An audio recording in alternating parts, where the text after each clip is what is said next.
key point in our lab that has driven efficiency is really the interaction with the anesthesia department. So this is a new hospital. Our hospital has been here for a little over 2 years.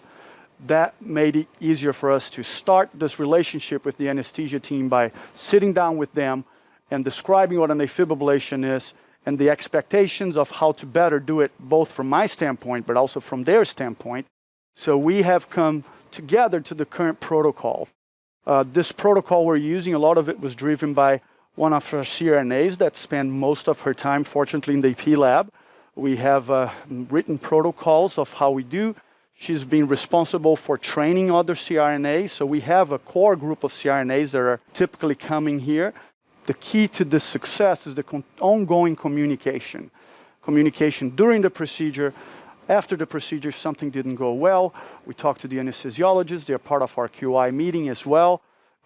If there's any changes in blood pressure, we have the anesthesiologists and CRNAs have learned to trust intracardiac echo to look for an effusion and complication. They don't treat blood pressure. They don't give neo unless there's a communication with us. So this increases the safety significantly. But having the anesthesia team on board and comfortable with how we're doing and all these processes to improve safety and efficiency in the lab was very important. So our patient is about 65 years old. She has atrial fibrillation for the past 2 years. She's had several admissions for AFib.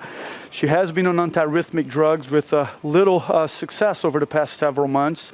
We've discussed about catheter ablation, and that's our procedure today. So I'm going to try to go over all the steps and how we have optimized our workflow and how we have been doing things to improve our efficiency here. We have been using several little tricks to improve the efficiency of this procedure. And one thing that is particularly important is to have good respiratory gating. Good respiratory gating is going to optimize the mapping, going to optimize the fast anatomical map. And the way we start this process is by, as soon as the catheters are positioned, we'll get the ablation catheter just below the aortic valve here, as you can see. And we'll switch to do respiratory rate of 16, inspiratory to expiratory ratio of 1:4. That fast breathing is going to make it quicker to obtain the gating in the beginning. And throughout the procedure, we're going to leave the inspiratory to expiratory ratio at 1:4 because CARTO will map only during the expiratory portions of the respiratory cycle. So we are now respiratory gating. We have the decapolar diagnostic catheter well positioned. We have a good IC image, and we're going to proceed with the transeptal. So the ablation catheter is now positioned in the right upper vein, and it's clockwise anteriorly. We have here capture of the phrenic nerve, as you can see, and we're going to tag on CARTO. Please tag. Tag. Okay, that's good. Tag. Stop. So once we have identified the phrenic nerve, it's now safe for us to use long-acting paralytics. Prior to transeptal, we use succinylcholine.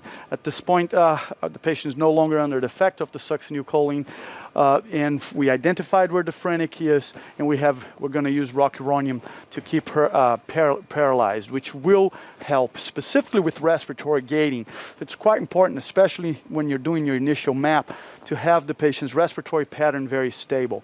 We can look at this example here of the respiratory gating, how nice the curves look, very predictable, very stable, and by changing the inspiratory to expiratory ratio to 1:4, we have a longer portion of the cycle that we're using to map.